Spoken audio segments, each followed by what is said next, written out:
అనుకున్న సాధించేస్తారు. మగవాళ్ళు గొప్పవాళ్ళే, కానీ వాళ్ళని గొప్పవాళ్ళుగా తీర్చిదిద్దింది మాత్రం ఒక ఆడది. ఆడవాళ్ళు చిరునవ్వు వెనక దాచిన కన్నీటి మహాసముద్రం విలువ ఇప్పుడు నీకు చూపిస్తాను, చూడు.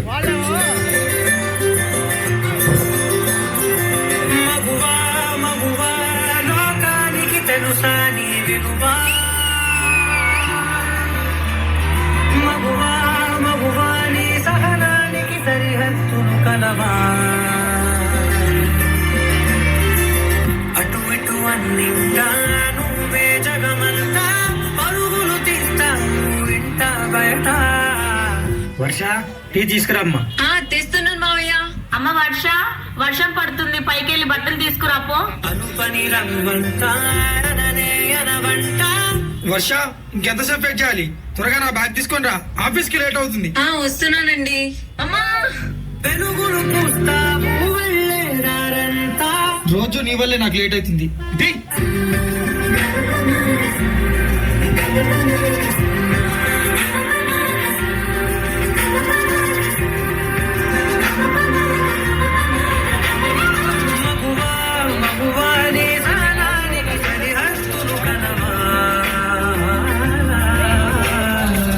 ఏమండి ఇట్రండి, కడుపులో బాబు చూడండి ఎలా తన్నుతున్నాడు.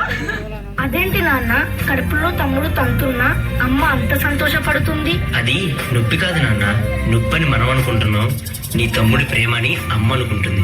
ఒక్క క్షణం ఆడది మీ కళ్ళ ముందు కనిపించకపోతే అమ్మా ఆకలైతుంది. అబ్బా ఇప్పుడు ఈ బట్టలంతా ఉతికి ఇల్లంతా సదరాలా?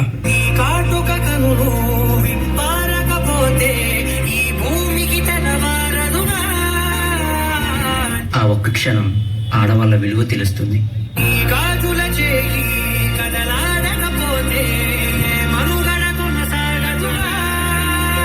ప్రతి వరుసలో ప్రేమగా బంధమా అంతులేని నీశమా అంచనాల కంటుమా ఆలయాలు కోరని ఈసారి కూడా ఆ పనికి మళ్ళింది ఆడబిడ్డనే కంటే నా వంశం ఇక్కడతోనే ఆగిపోతుంది. ఈసారి మగబిడ్డను కనకపోతే నువ్వు వేరే పెళ్లి చేసుకుని నా వంశాన్ని నిలబెట్టాలి, అర్థమవుతుందా? మావయ్య మీ ఇంటికి వారసునిచ్చాను. ప్రియమగు పాలనలో ప్రతి ఒక్క మగవాడు పసివాడేగా.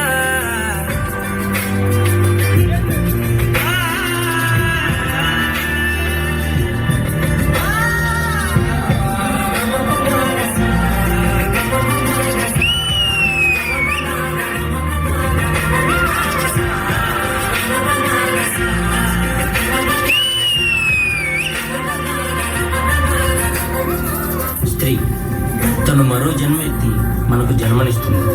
పిల్లల కోసం తను కన్న కళల్ని, భవిష్యత్తుని త్యాగం చేస్తుంది. ప్రతి మగాడి విజయం వెనుక ఒక ఆడది ఉంటుంది అంటారు. వెనకలేదు, వెనకబడి ఉంది. మనం కింద పడితే అమ్మా అంటాం. అలాంటి స్త్రీని పడేస్తూనే ఉన్నాం, అగాధాల్లోకి పడేస్తూనే ఉన్నాం. ప్రపంచం ఎన్ని సంఖ్యలు వేసినా తన ప్రపంచంలో తాను స్వేచ్ఛగా ఎగిరే పక్షే స్త్రీ. దయచేసి పంజరంలో బంధించకండి. అవును, మగవాళ్ళు గొప్పవాళ్ళే, కానీ స్త్రీని గౌరవించడంలోనే ఆ గొప్పతనం ఉంటుంది. Please respect women.